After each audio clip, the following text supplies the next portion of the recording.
কোনো রকম তরকারি লাগবে না, শুধু শুধুই কিন্তু একদম এইভাবেই খাওয়া হয়ে যাবে। কতটা নরম আশা করি দেখে বুঝতে পারছো। অবশ্যই কিন্তু একবার ট্রাই করো, ভালো লাগলে কমেন্ট করো। আর যেতে হবে না দোকানে, এইরকম নানপুরি যদি ঘরেই তৈরি করে নেওয়া যায় তাহলে কিন্তু খুবই ভালো হয়।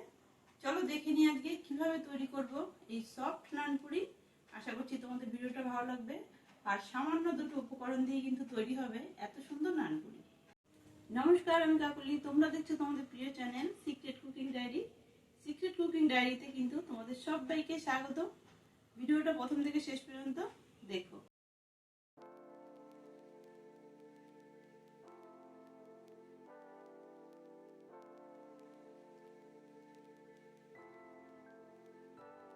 একদম পারফেক্ট নানপুরি কিভাবে তৈরি হবে তার প্রথম স্টেপ কিন্তু একদম মিস করো না। এখানে আমি গরম জল নিয়েছি, একদম উষ্ণ গরম, যেটাতে কিন্তু এরকম আঙুল চুবিয়ে রাখা যাবে, সেভাবেই নিতে হবে। খুব বেশি গরম নেওয়া যাবে না। এর মধ্যে দিয়ে দেবো ইস্ট। এখানে আমি নিয়ে নিচ্ছি 1.5 চামচ মতো ইস্ট, 1 চামচ, আর দিয়ে দিচ্ছি 1/2 চামচ, আর দিয়ে দিচ্ছি আমুল দুধ। আমুল দুধের পরিমাণটা বেশি বা কম করে নিও, কোনো সমস্যা নেই। এখানে 1.5 চামচ মতো আমুল দুধ আছে। উষ্ণ গরম জলের সাথে কিন্তু আমুল দুধ আর ইস্ট খুব ভালোভাবে মিশিয়ে নিচ্ছি। ইস্ট যদি এরকম দলা দলা পেকে যায় তাহলে কিন্তু ভয় পাওয়ার কিছু নেই, একটু ভালোভাবে নাড়াচাড়া করলেই কিন্তু খুব ভালোভাবে গলে যাবে। ভালোভাবে কিন্তু গুলে গেছে দুধের সাথে ইস্ট, একটুও কিন্তু দানা নেই। এবার এই বাটিটা সরিয়ে রেখে দিচ্ছি 3 থেকে 4 মিনিটের জন্য। এখানে একটা বোল নিয়ে নিয়েছি, এর মধ্যে ময়দা নিয়ে নেব। দিয়ে দিচ্ছি 1 বাটি ময়দা। এখানে কিন্তু 300 গ্রাম ময়দা আছে, পরিমাণটা তোমরা কম বা বেশি করে নিও। ময়দার মধ্যে দিয়ে দিচ্ছি একটু সাদা তেল, ময়াম দিয়ে নেব।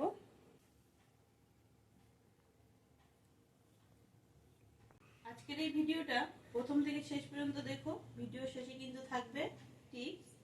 বলে রাখি, এখানে যদি ইস্ট হাতের কাছে না থাকে তাহলে কিন্তু বেকিং সোডা আর পাউডার আর সামান্য একটু টক দই দিয়ে কিন্তু এভাবে ময়দা মেখে নেওয়া যেতে পারে।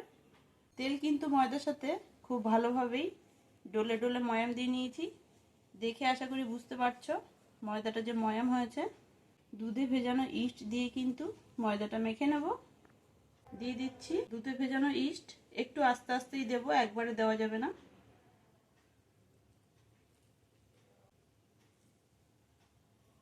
এবার কিন্তু মেখে নেব, আর খুব সফট করেই কিন্তু মাখতে হবে, কারণ ময়দা মাখা যত সফট হবে নানপুরিগুলোও কিন্তু খুবই সফট হবে।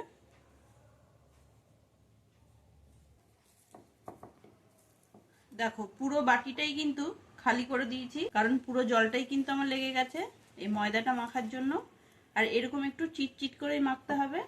আর আগেই বলেছি, ময়দা যখন এরকম চিটচিট হবে হাতে লেগে যাবে, তার জন্য কিন্তু একটু সাদা তেল ব্যবহার করলেই ইজিলি ছেড়ে যাবে। ময়দা কিন্তু এরকম চিটচিট রেখেই এর মধ্যে এবার দিয়ে দেবো সাদা তেল। দিয়ে দিচ্ছি সাদা তেল হাতে করেই, একটু বেশি করেই দেবো।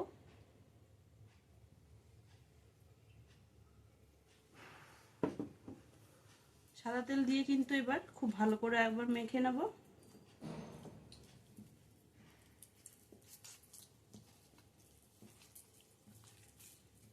তেলের সাথে ময়দা কত সুন্দর মিশে গিয়ে সফট হয়ে গেছে, আশা করি দেখে বুঝতে পারছো, দেখেই বোঝা যাচ্ছে।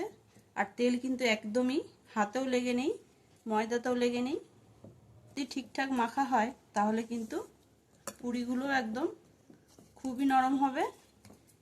এই অবস্থায় রেখে দেবো আর একটু তেল দিয়ে 15 থেকে 20 মিনিট। যেহেতু ইস্ট দেওয়া আছে, দিচ্ছি আর একটু সাদা তেল। এর ওপরে এইভাবে কিন্তু লাগিয়ে ঢেকে রেখে দেবো। ঢেকে দিলাম। 15 মিনিট পরে কিন্তু ফিরে এলাম, আর বেশিক্ষণ সময় রাখলাম না। ঢাকনাটা খুলছি। যত বেশিক্ষণ সময় রাখা যাবে ততটা কিন্তু বেশি ফুলবে। এবার কিন্তু আরেকটু ভালোভাবে মেখে নিচ্ছি। কতটা সফট হয়েছে আশা করি দেখে বুঝতে পারছো। ভালো করে মেখে কিন্তু এবার লেচি কেটে নেব। ঠিক এরকম লেচি করব।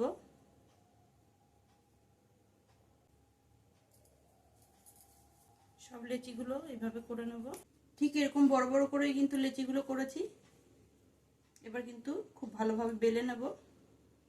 এখানে একটা চাটু নিয়ে নিয়েছি, তেল ভালোভাবে ছড়িয়ে দিলাম চাটুতে।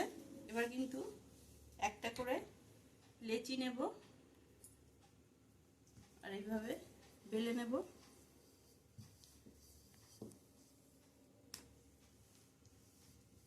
খুব বেশি পাতলা করা যাবে না। পুরিগুলো কিন্তু ঠিক এরকম মোটা করে বেলতে হবে। আর একটা কথা, পুরি কিন্তু বেলে রাখা যাবে না। আমরা যেমন লুচি একবারে অনেকগুলো বেলে রেখে দিই তারপরে ভাজি, আর এটা কিন্তু সাথে সাথেই ভাজতে হবে। কতটা মোটা দেখো, ঠিক এরকম মোটাই কিন্তু রেখে ভেজে নেব। আর এদিকে পুরিগুলো ভাজার জন্য কিন্তু তেল গরম করতে বসিয়ে দিয়েছি। তেলটা খুব ভালোভাবে গরম হয়ে গেছে। গরম তেলে পুরিগুলো ছেড়ে দেবো।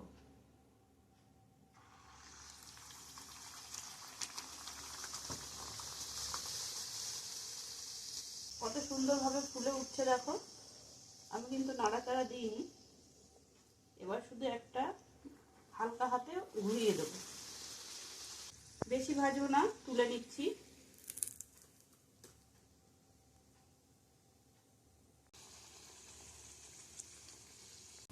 এই একইভাবে কিন্তু সবগুলো পুরি বেলতেও হবে, আর সেম একইভাবেই ভেজে নেব।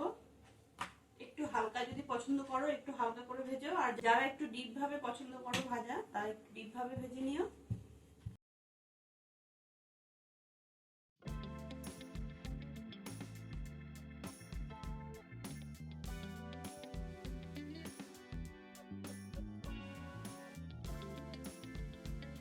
সামান্য কিছু উপকরণ দিয়ে ঘরেই তৈরি করে ফেললাম এইভাবে নানপুরি। আশা করছি তোমাদের ভিডিওটা ভালো লেগেছে।